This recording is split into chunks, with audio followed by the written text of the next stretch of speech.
Hello and welcome for another tips and tricks. So ngayon ay ituturo ko naman yung paraan, para hindi na kayo ma-follow, or ma-add friend ng kung sino-sino, at mga nang e-stalk sa inyo sa Facebook na hindi naman nating mga kilala. So paano nga ba alisin yung add friend o sa iba naman ay follow? Para kapag may nang stalk sa Facebook natin ay ganito na lang yung makikita nila.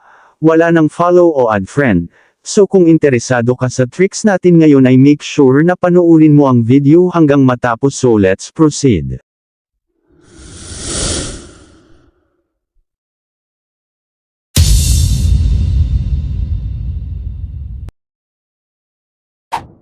So ang una po nating gagawin ay pumunta sa ating Facebook application. Then i-click nyo yung 3 horizontal lines sa may itaas. Then scroll nyo lang at hanapin naman natin yung settings and privacy, then tap nyo yan. Tapos ngayon ay hanapin nyo naman yung settings, then tap natin ito. Then scroll nyo lang pataas, at dito sa audience and visibility, ay i-click nyo yung how people find and contact you.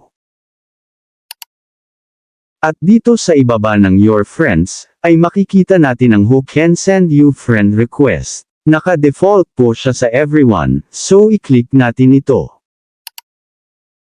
Then i-select natin ang friends of friends. So okay na po yan, ngayon naman ay i-back lang natin at punta naman tayo sa second step. Then dito sa audience and visibility, ay hanapin natin ang followers and public content, at pagkatapos ay i-click natin ito. Then dito sa who can follow me, ay naka-default siya sa public, so para mabago natin ay i-click natin ito.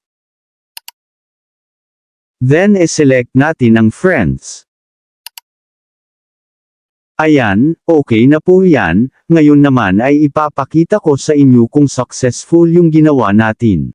E-back lang natin hanggang mapunta tayo sa menu. Then tap ang inyong profile. I-click ang 3 dots sa tabi ng edit profile. At hanapin ang view as at i-click nyo ito.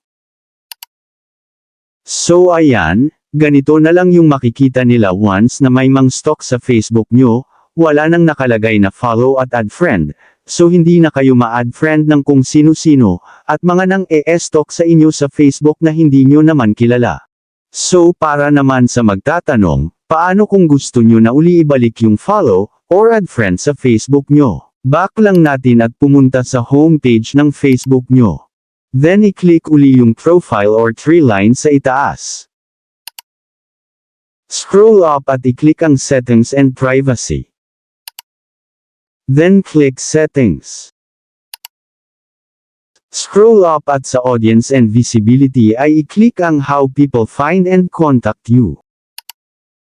Then dito sa who can send you friend request, ay ibalik lang natin sa everyone. And then back tayo sa audience and visibility. Then i-click naman natin ang followers and public content. At dito sa who can follow me, ay ibalik lang natin sa public.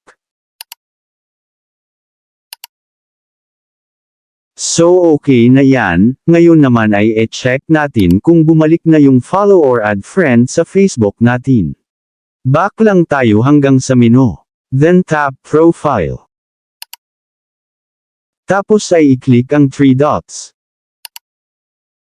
And then i-click ang view as.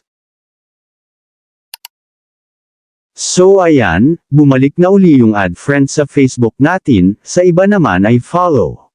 So ganyan lang po kadali alisin, at ibalik yung add friend or follow sa Facebook. So ayan, sana po ay nagustuhan nyo ang video natin ngayon, at maraming salamat po sa mga nag-subscribe, at kung bago ka palang napadaan sa channel na ito, at gusto mo ng mga ganitong video, ay huwag po sana kalimutang mag-like, subscribe, at pindutin ang notification bell button, upang updated po kayo once na mag-upload ako ng bagong video. So thank you for watching, and God bless po sa lahat.